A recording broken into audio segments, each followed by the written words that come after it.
Hey, Jeff, thank you so much for being here with me today. I've really been looking forward to this conversation. Yeah, you got it, David. Thank you for having me. In 1997, you had a transformative experience that led you to leave your life as an investment banker and begin this journey of self discovery. Can Right. you walk us through what happened? The story is a bit complex. Um, so, in summary, I made an agreement with gray aliens to discover my soul. So that's the gist of it. The story, how that occurs, is very complex on their behalf, actually. Much more complex than I think the human race right now is willing to understand.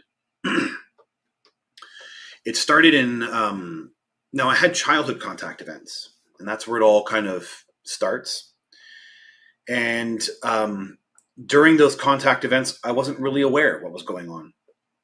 And some of those events have been posted online, and now they can be sifted through by people. And what's obvious to me is that they were kind of selecting and choosing. There was other children there, and they were selecting and choosing.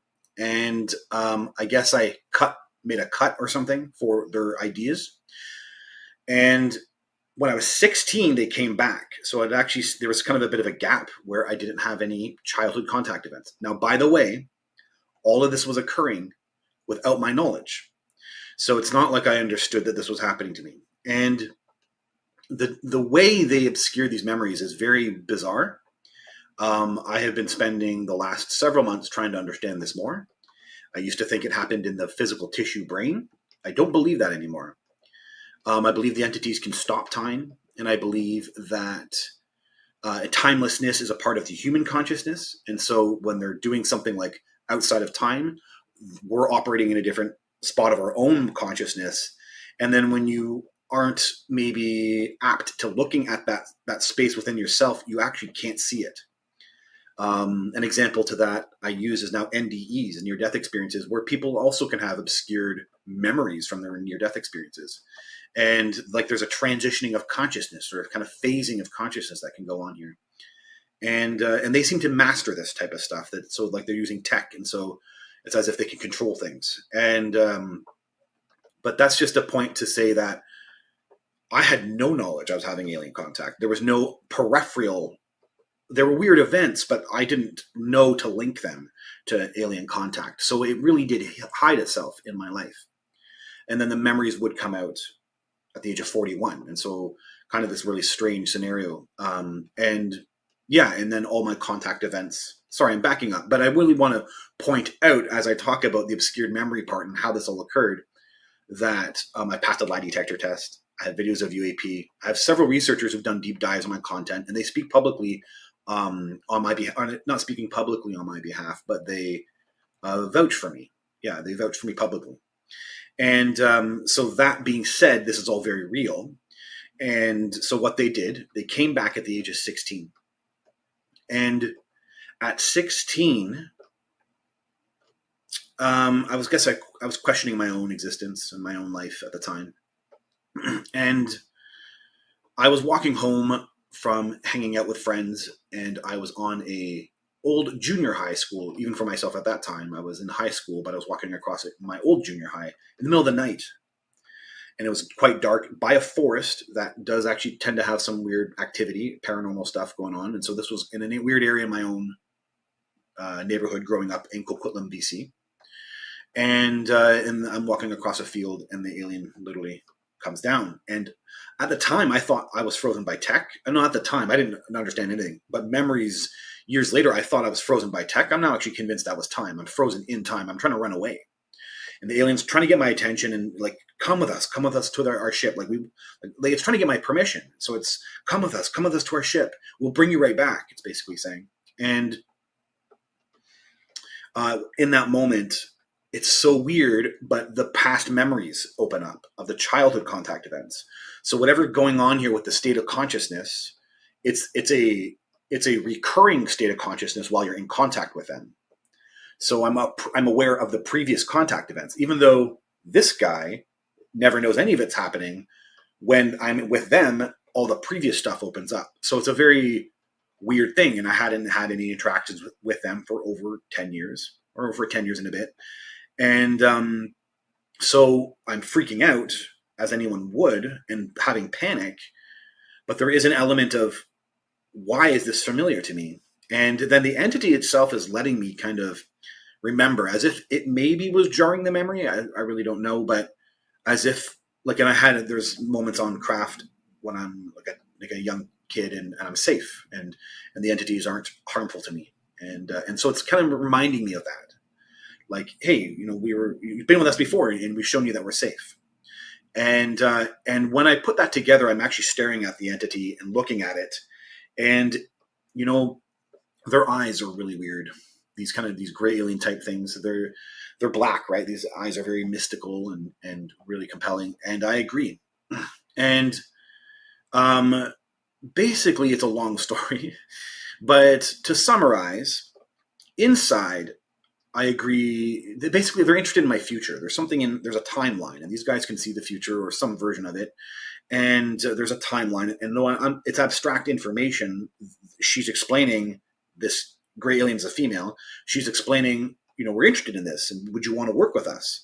And here's the deal: we help you discover your soul, and by doing that, this will, launch you. You'll end up leaving your world, and we'll be able to study you. So we'll help you discover your soul. That will end up making you travel or leave your society, and then we'll end up studying you. And I didn't really understand any of that at the time, but there was another element that, as I'd said, I kind of felt like something was different about me.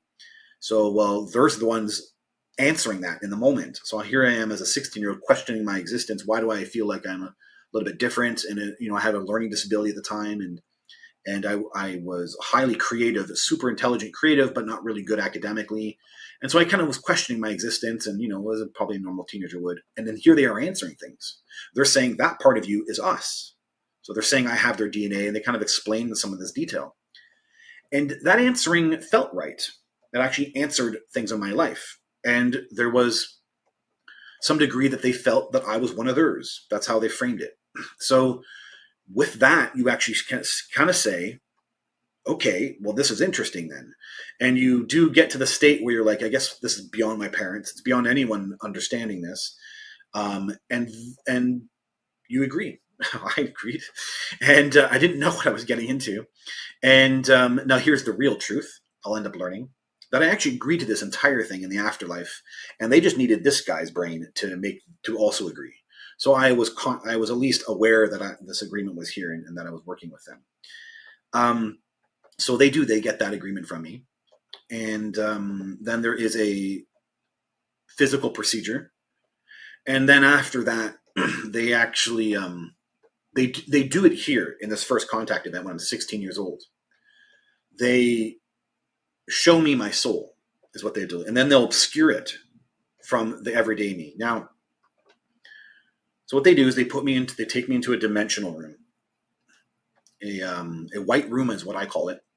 And there does seem to be other contactees who have had similar types of experiences in a very, very similar type of room. When you walk in, it is pure white, and it's dimensionless almost. Like it kind of extends out in football fields length of distance. And yet you're in a craft. So it really is a weird paradox. And it's also extending underneath you.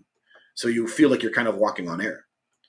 And these descriptions have been repeated by Susie Hansen, who was in a very similar room and saw similar activity that happened to me. Linda Porter from Linda Moulton Howe's investigations seems to be in a similar type of space, and she called it a soul transfer room. So this is a real deal stuff. And so I get into this space, and the main gray alien I'm dealing with steps forward and says to me, what's going to happen is going to be beyond your comprehension. We all start floating, and I'm not one that I'm panicking, but I'm in a state of shock and awe. Let's put it that way. That's what it is. Shock and awe. And my body seems to phase out. And my ethereal energy is what's left. The ghost me. We don't have too many words for this understanding. I guess ethereal body for those who understand it. And it collapses. So it basically forms itself into an orb. Now, I don't do that. Something in the tech or the environment does it to me, and it happens to them also. So we're all orbs. The equivalent I have for understanding this is a Kundalini rising, though I actually argue that that's still a fragment or some fraction of what this actually is. Sorry, one sec. Clearing my throat. And it was bliss, utter bliss. I don't know that we have this yet, and it was like a rush, a bliss rush. There just isn't any other words, and it completed. You have a sense of completion in it, and you're linked.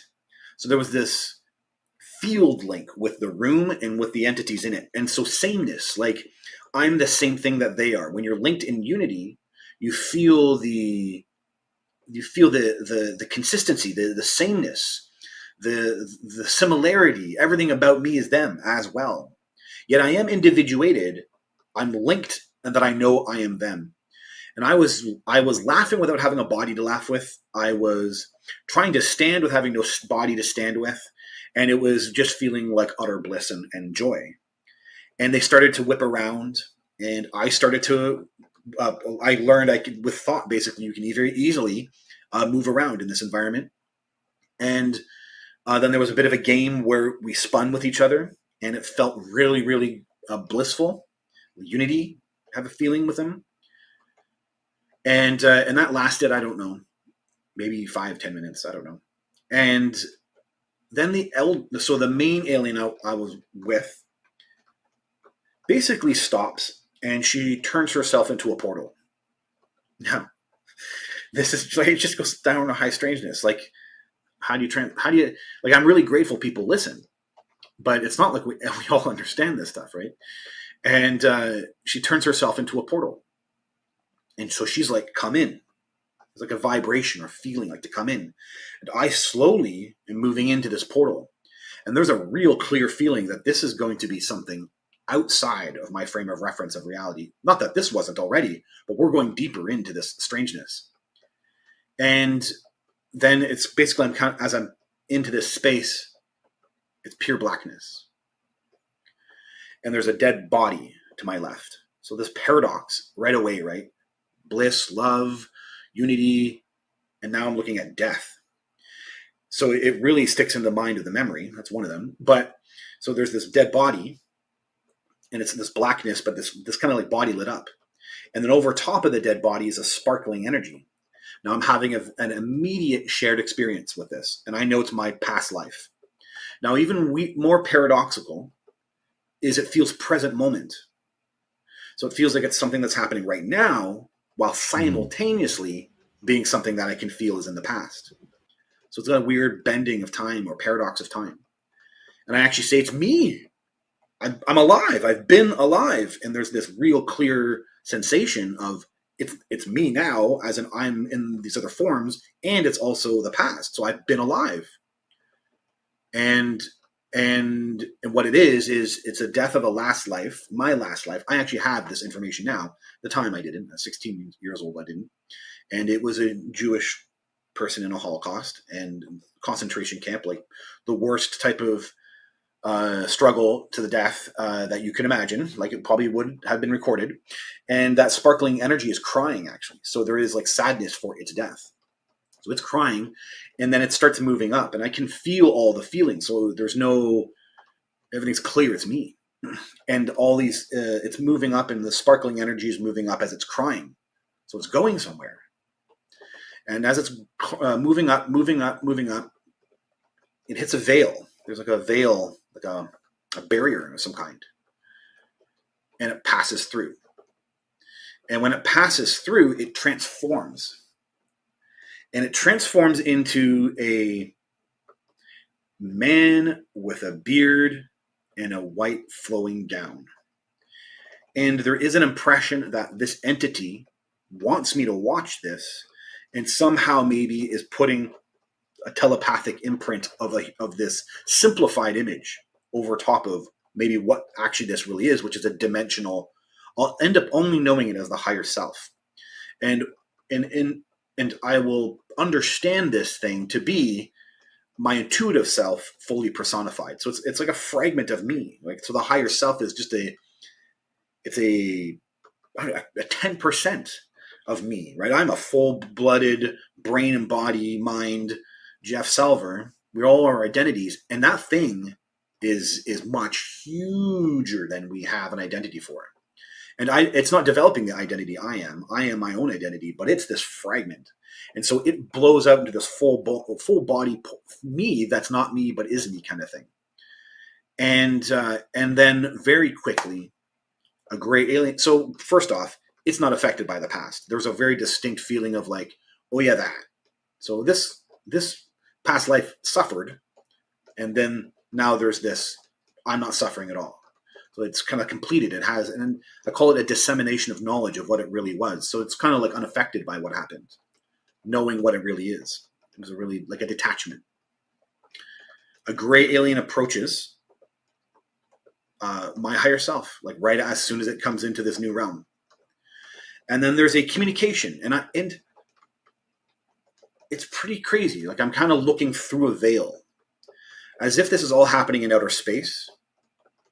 And then the afterlife is like a light dimension that you can't see is in space, but I was a third person vantage looking as if I'm looking through a veil. And then there's this communication going on between my higher self that I identify with and this gray alien. And the communication is a little bit obscured, but it's understanding that it's looking for help. Like, it's looking, hey, do you want to work with us? And so my higher self is on that spot interacting with the gray alien very quickly. And then what happens is kind of like Photoshop, right? It's like as if this tech is so advanced, whatever's going on in front of me, and I can only imagine it's holograms, but with shared experience. So it's a hologram with a real lived shared experience, so you can feel all the impressions of what you're watching. And it's so advanced that they take out information that they don't need you to see, maybe don't want you to see, but specifically don't need you to see. And then they slice it to make it a nice, perfect film almost, right? So there ends up being scenes. So it's like, okay, we'll show him this, we'll show him that, we'll show him this. So it ends up being scenes kind of all spliced together like a Photoshop. So it's, Photoshopped afterlife, real events going on here. So advanced. And so the next scene is my higher self is watching gray aliens coming up from Earth. And it seems to be implying something, that there was a communication with humans, and that humans made a choice. And my higher self was waiting for that choice to be made before it really committed to the building of me.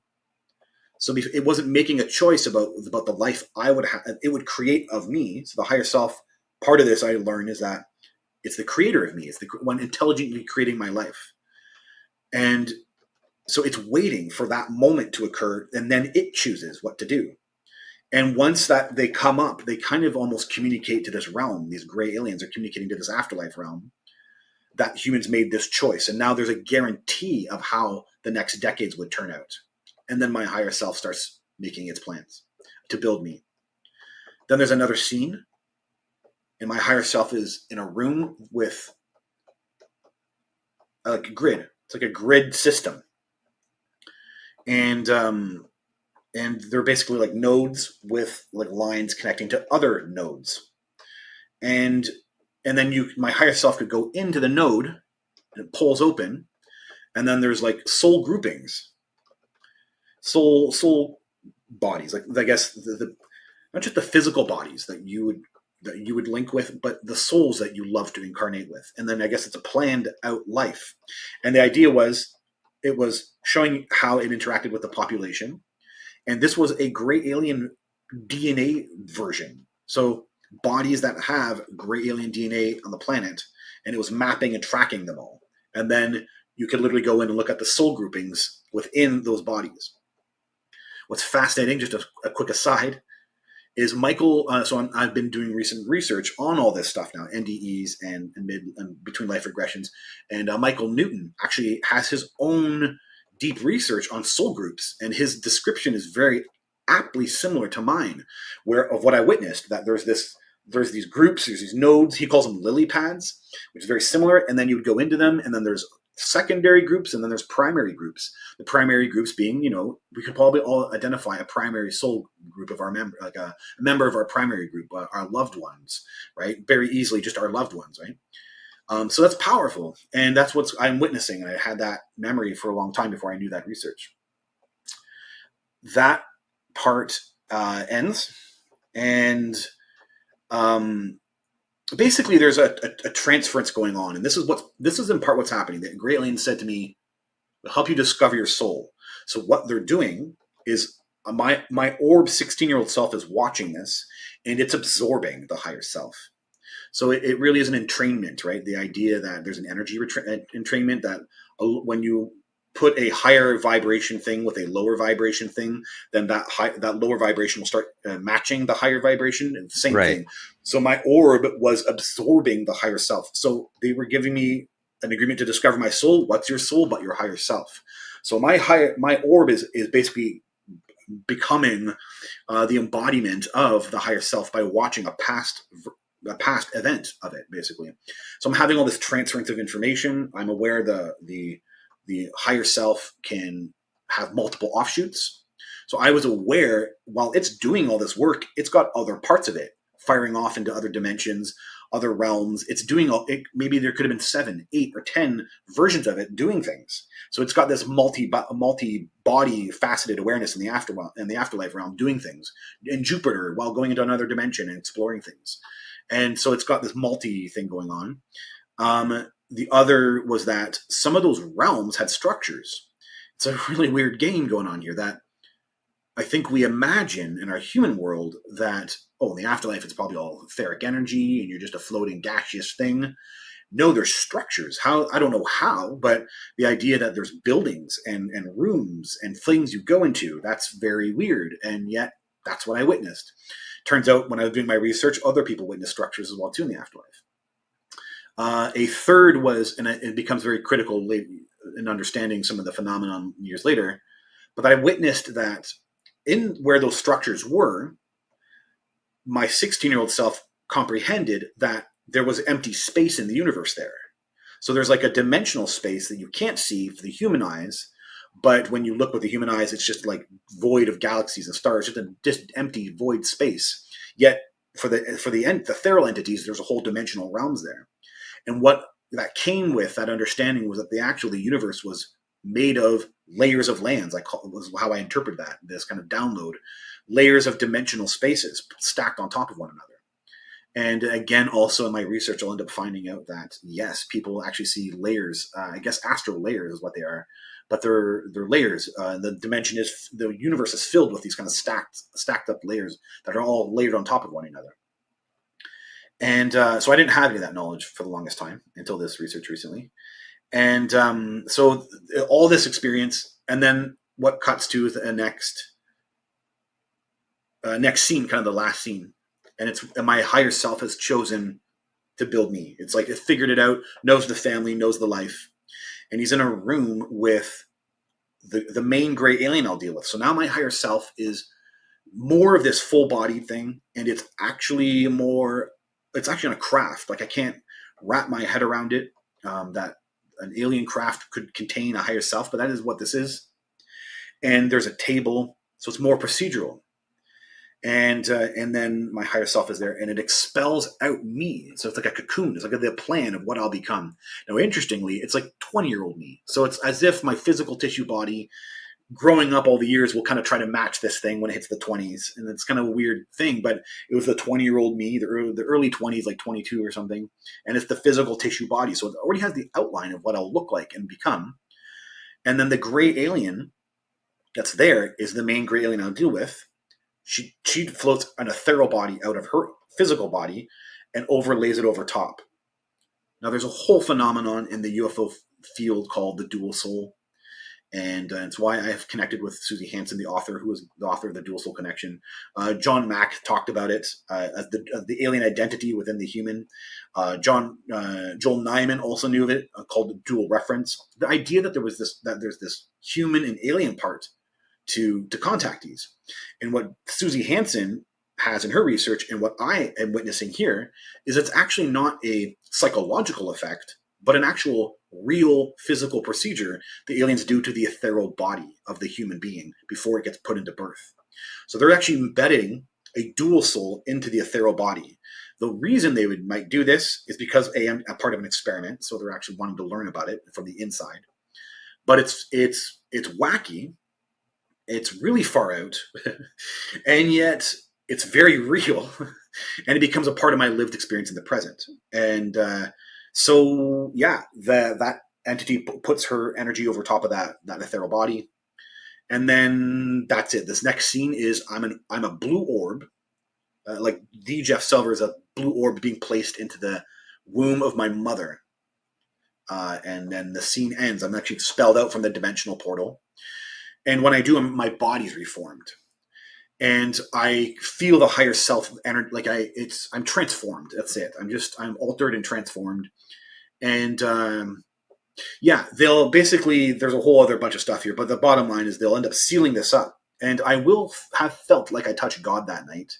As I walked through the field, I end up having a crazy dream where I'm floating above that very field that night. I'll have the dream, and I'll feel a deep sense of mysticism. I can translate that now to having touched God, but then having been veiled up from me. So then it leaves whoa, what was that? And it ends up, it's a dream, and it ends up turning into the dream where I'm floating over the field. And it's because of how the aliens pulled me up from the field. And so there's like imprints of it. And it makes sense that there would be a dream because my conscious mind does have to grab onto something. And then, but it's kind of like my higher self knows there's a big plan. We're going to deal with this later. So then as a teenager, I record this information, the dream that I had that night, and I'm left perplexed, and I feel like I've touched something, but I don't understand it. And then I'm like, okay, I'll live my normal life. And I don't understand what that was. And then there's like a plan to utilize that. And that is what you talked about earlier in 1997. That plan will kind of be initiated. It's actually 4 years. So it's really complex what the aliens did here. And they utilized an event in 1993, walking home. So it's just obscured, and I'll never notice it until all the memories come and crack open, 20 years something later. Okay. Yeah. Wow. You said a lot. There's so much amazing stuff there. And it is a little hard to wrap our 3D brain around because it's just so different. Yeah. Okay. Yeah. So different. So you said you didn't remember these experiences until you were 40, right? Or 40 something years old? 41. Yeah. 41. Help us understand as the audience, how do you know that these were real experiences and not something that your mind has just created, your imagination? My other question is, and I can ask this later, but I just don't want to forget, is you said you had a polygraph. Why did you have that done, and who performed that? Yeah, sure. So, okay, so 2 questions. Let's go to the polygraph first. Polygraph is actually done by a detective here in Vancouver. I hired him, so I paid for his services, and he was just a detective. And there's actually no really way to do a polygraph. I called the police. That was the first person I called, saying, "Hey, I had this crazy event. Do you do polygraphs?" And they're like, "No, unless there's a crime, we're not interested in doing that." And so I had to seek out a private detective, and he's a licensed. He was actually part of the South African police force, and he has several credentials. There's like a South African credential, and there's international credentials for those who know this stuff. All of it's actually linked on my website, so you can it's all very transparent. You can actually see the polygraph directly, and you can see the credentials of him. I don't list him for his own privacy, who he actually is. But of course, if someone ever, a detective worked with me, I could definitely give that information to someone. But all the credentials are actually listed on my website directly because, to be transparent. And he asked really basic, straight questions. Were you abducted by aliens? Right. And I really used basic, straight questions in that process. And the answers come out straight yes. So, that's the first one. So the lie detector test. The why did I do it? Because I know I wouldn't believe me. because I'm a skeptic, and because these stories are nuts. Sorry, I hope that doesn't offend anybody, but they're too far out, and I know they're real. So this is important for people to understand, especially now that we're moving towards the phenomenon, and it's clearly disclosures are clearly occurring. Just understanding, just knowing that this information is real, the idea that this could be possible, that aliens are first in the afterlife, that they could do this to a person.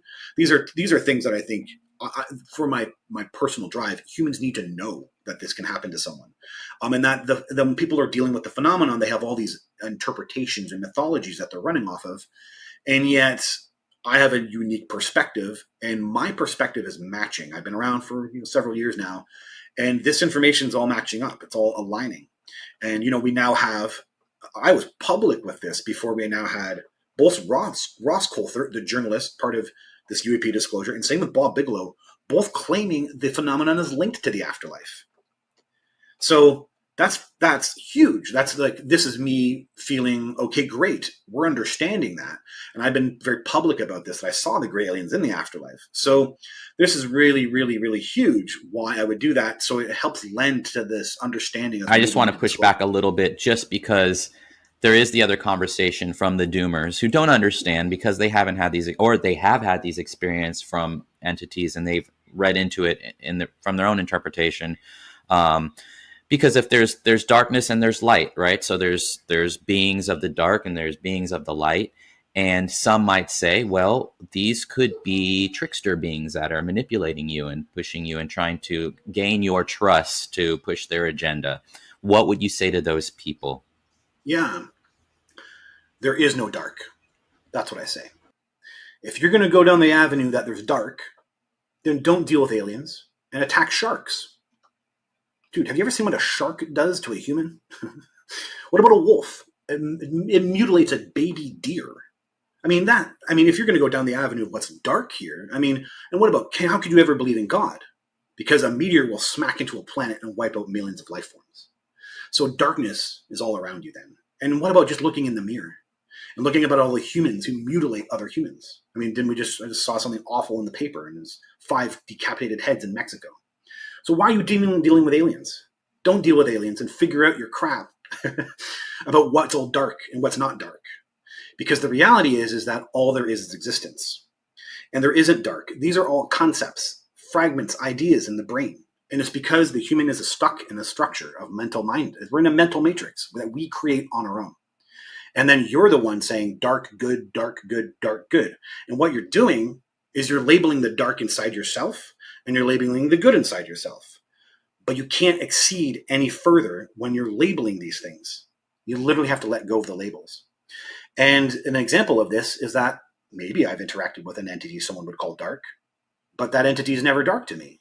And that entity's never harmed me. And in fact, some of them don't like humans, but the entity was never harmful to me. And I mean psychically, these kind of astral things that people might be doing.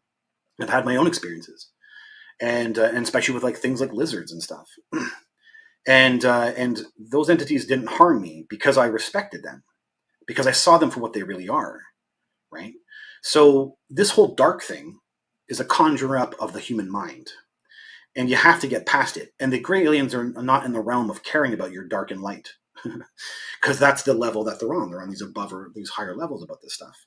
Now, it doesn't mean there's other intentions. I'm not going to doubt that, but the humans have that too, and everyone's kind of got their game going on. But if you're connected with source, and that's what you focus on, that's the thing. I don't focus on getting my energy from other things. I focus on myself. I focus on consciousness and God. And so I have practices, I have Veda and meditations, and I focus on my higher self and finding God in my life. I do these interviews and I do my stuff and I go work, and I have a whole practice where I focus on myself. I focus on God and development and getting closer and closer. And that's my power. And I think and you can only do that when you're not even conscious of good or bad, dark or light. These are dualities, and the realm of the absolute, where some of these entities are coming from, have nothing to do with dark or light. And yet those are just human constructs. So it doesn't mean people can't, again, you can't have bad experiences, because as I said, that is, you can, but again, that's part of the duality aspect. We're labeling that. We're using our mental mind frame construct and saying, that's this, that has to fit in my universe that way, that fits in my universe that way. And that's all that is. You have to take a step back and recognize your own thought forms and let them go. And that's practice. That's what a meditation does. You have to learn to live in a stillness where you're not creating thoughts about these issues. And so the other trickster thing is really interesting too, because if you pull back from any type of malevolent behavior, my entity, who I'm regularly in contact with, loves to play with me. So she does play. So it's I don't think of it as trickster as much as she knows I have a limited perception, and so she plays off of it. So she'll do weird games. Right? I'll watch an orb, literally an orb. I'm watching it's red. There's a building right in front of me. It goes through. It goes behind the building, but it comes out on top of the building. So it's like what did it do? So it's like playing with my perceptions all the time. And I have caught her telepathically laughing, like, ha ha ha, not laughing at me, but laughing with me. And there's a weird sense of like, and I've kind of said, it's kind of like I'm the dog and she's the human. And she's like, no, you're not like that. It's not not these scales of level, but she does enjoy playing on the perceptions. And it isn't trickster to the point where your life is a trickster. I never experienced that, but I definitely experienced the kind of the joke, the love of interacting with and then having some fun with things. My entity definitely loves to do that, but there is a respect. That's the difference. And if you don't know that they have the ability to respect, then I think you're going to be on guard about a lot of it. But my entity definitely respects my space, respects my privacy, respects my respects my development. There's some degrees where she won't interfere with things and I have to figure things out on my own. So it's a complex game. And I think that we have to learn, the bottom line just always comes back to the self. We have to learn to not, we have to do this as a human, not judge each other. And if we're seeing darkness on the screen, you call it darkness. Either you learn to figure out a way to say, okay, whoa, that's growth. Or you just remove that from your sphere. Stop watching that TV show or stop watching that social media thing, because if you soak yourself into it, you're gonna have trouble trying to get yourself out of this frame of reference where you're saying how awful that is. But we do need to find a sense of peace, and that peace comes from not creating removing judgments and assumptions and expectations out of the frame of reference of our mind and allowing ourselves to just exist. And then what things around us exist, letting them just exist. And you'll find when you remove your mental structure from things, then you'll see clearly what they actually are. And that's the state that I try to get in with all this stuff. Where attention goes, energy flows. So if you're focusing on the negative, it like creates this momentum. And yeah, I get that. I'm still trying to understand because I'm also like on Reddit and I'm reading the doomers and I'm like, I get where you're coming from. And, like there's this whole view is like, well, we want to be prepared. There's nothing wrong for, to prepare for a hurricane. It, might not hit you, but like, it's okay to be prepared.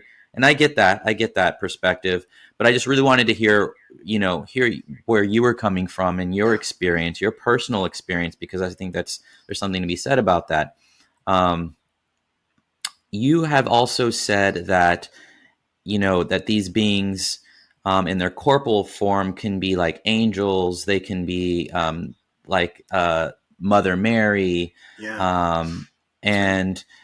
But in our physical 3D reality, they appear as gray aliens. I mean, that's a label you're giving them, I guess, as a gray alien. Could there be different species of what people are thinking these are gray aliens, and you're experiencing this other species of beings that are different?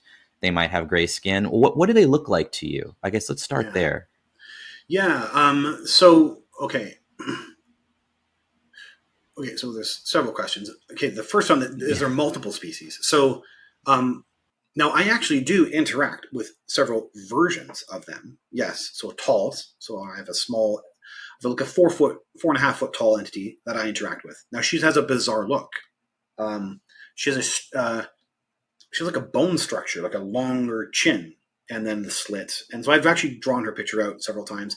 And she has these kind of down-angled oval eyes. And then she has like a cone, like a elongated cone, actually is what it is. And it's a strange look, and she oozes some kind of elder, like chiefdom or someone important in her society. So she's given me some telepathy what that stuff is, and but it still isn't fully making sense to me. But the bottom line is that there's this. That's what she looks like, and she has kind of the greenish gray skin, and it is kind of leathery. Yeah, it has a kind of, I don't know, leathery kind of a look to it. I'll interact with her. I'll interact with the tall medical grays as well too, and so they're actually tall, actually taller than a human. I'll interact with them several times, more than once. I'll interact with humanoids as well too.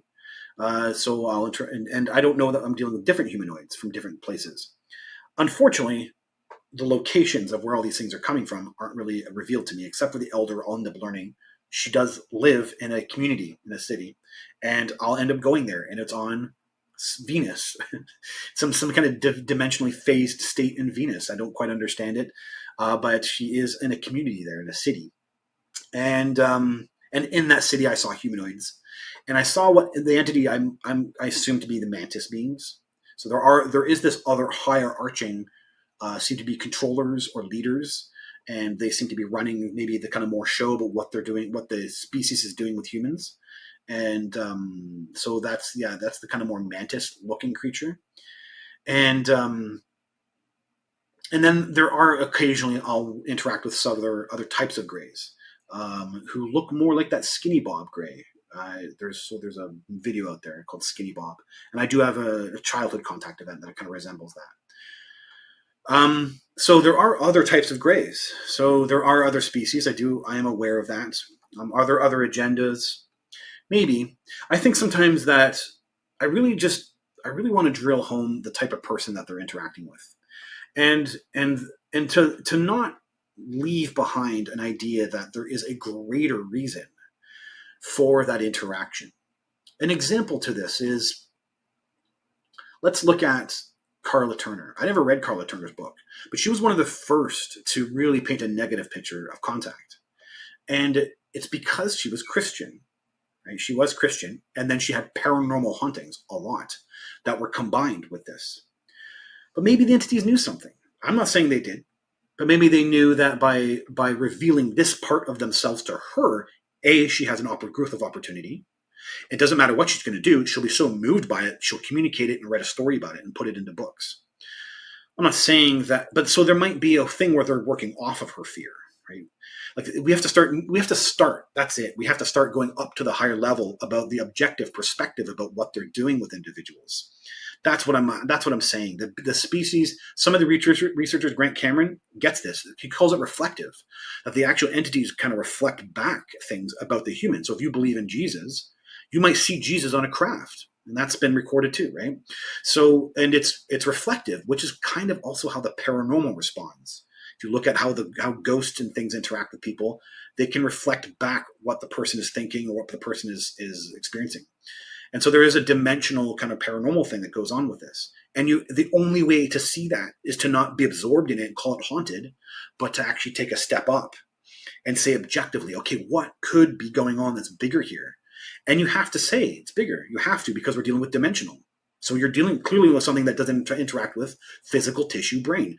David Grush, if you don't believe me, use David Grush then. Dimensional, those are his words now. And he's convincing senators to say that. So then you can't use the human brain. You have to just stop now. You have to stop saying bad, evil. You can't even say angel. That's the other twist too, right? I was saying that because I'm using it subjectively. It comes off that way. I'm not saying she was Mother Mary, right? But I'm understanding that she's specifically hitting an archetype in my own mind that's making me feel that way, because I'm not even religious or spiritual or have a Bible, right? Well, I do have a Bible because I love studying this stuff, but I don't worship the Bible. And so I don't have a part of my own psyche that would say Mother Mary, but I definitely felt it from her. So what's going on there? And so there's a definitely psyche, an archetype that's hitting in my own subconscious that she's wanting to touch. So that's fascinating. So I objectively look at that and say, wow, that's fascinating what she's doing there. I don't go around thinking she's Mother Mary now, right? So we have to. The phenomenon is forcing us to look objectively at what this is. Here's the other twist. If they were so dark, evil and demonic, then they would actually cut humans up and slice them up and then give you back to society. and not care, right? They're so powerful, Yeah. they could do things that are just objectively extreme, and they don't do any of it. And yet we know things like cattle mutilations exist, by the way, with cattle that we would have mutilated, right? There's a twist here, right? Again, if you're looking at timelines and they might have a bigger picture about things, they might be acting in ways with which they knew that things were going to happen. So they put things into karma, they put things into timelines. Anyway, those are bigger picture, but I lean towards this. This is what my entire story is if they are in the afterlife, then they're on the level of the higher self. And the higher self is the one who put you into trauma. The higher self is the one who put you into that birth scenario. The higher self is the one who put you there. And you're there to learn, to grow, to develop, and to love. What does that mean? It means learning to forgive, learning to care, learning to love, even when our situations are hard, right? And I know that sounds hard, is kind of what they say. And yet simultaneously, that's what we're here to do, is to figure that part out. And I'm not seeing any difference. I'm not seeing the aliens interact any differently. And in fact, when they do, when a human opens up to interacting with them, you see a lot more benevolence. You see a lot more growth. They might be pushy, but in the end, their human grows and there's a consciousness expansion. They end up being psychic, or they end up having mediumship abilities. So they end up having an expansion of consciousness, and that's also highly documented.